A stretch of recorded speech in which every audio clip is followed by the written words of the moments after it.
Hi, I'm James Hendren, the science guy. Hi, I'm Caitlin Barely, the science lady. Today we're going to be educating you on water remediation. We're going to be doing that by encapsulated reactive materials. Let's get started.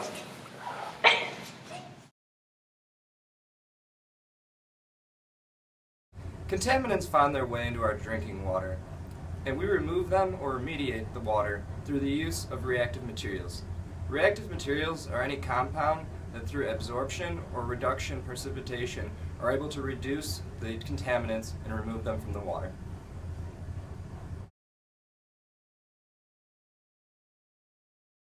In order to use reactive materials in remediation, encapsulation is used. Encapsulation is when you take a material and surround it by a permeable barrier. In our case, alginate is used as the permeable barrier. This allows to increase the surface area of the reactive material as well as increasing the immobility of it.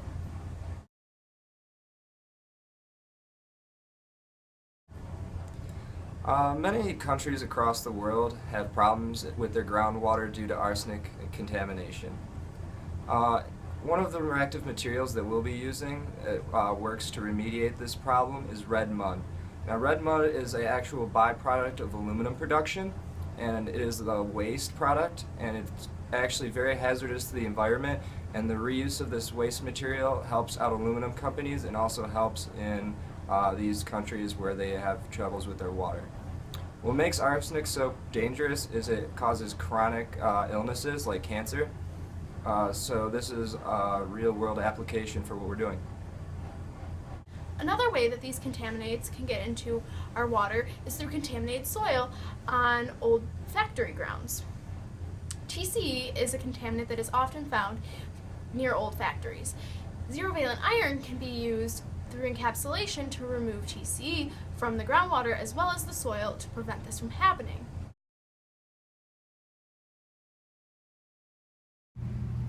So now we're going to go through the actual encapsulation process, and I'm going to show you how to encapsulate. In this case, our reactive material is going to be activated carbon. You can pretty much put any reactive material into the alginate solution. So first, you start with making the alginate solution. In our case, we use the alginate acid sodium, which looks like this. And you take and make a 2% solution of that, which you have right here. And in our case, right now we just have 10 milliliters of it. So then you measure out the reactive material that you're using. So right here we have 0.2 grams of the activated carbon, which gets added into the alginate solution. This is the actual reactive material and alginate solution part of the process. The alginate is what is the permeable barrier in this process and what keeps the outside of the bead, which you will see in a second. So then you take calcium chloride dihydrate and you add that to 400 milliliters of water. In this case, the calcium dihydrate is our cross-linking agent. The cross-linking agent is what allows the alginate to harden when it falls into the solution. Now that we have our cross-linking agent made with the calcium chloride dihydrate and we have our alginate and activated carbon solution, now we are ready to make the actual bead.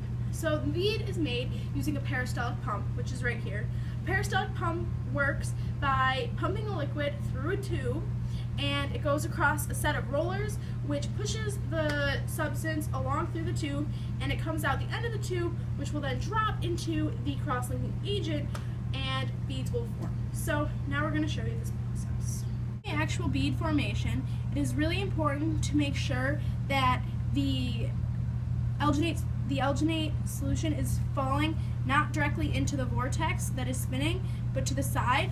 If it were to fall into the center of it, it would actually just all clump together and it would not actually form the spherical bead shape that we're looking for. So as you can see, as it drops in a droplet, it is hardening into a circle, and that is what we call our bead that has our reactive material within it.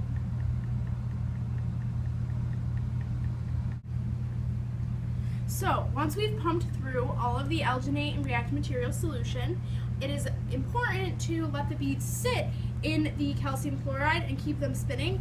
This is important because not all of the bead may be hardened by now, and it just gives it time for the bead to make sure that it is completely hardened within form.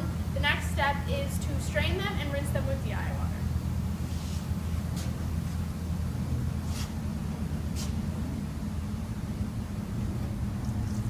So we strain them over the wire mesh.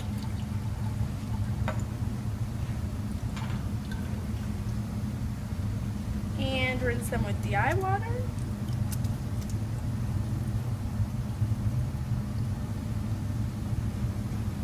And this is the final product that you get.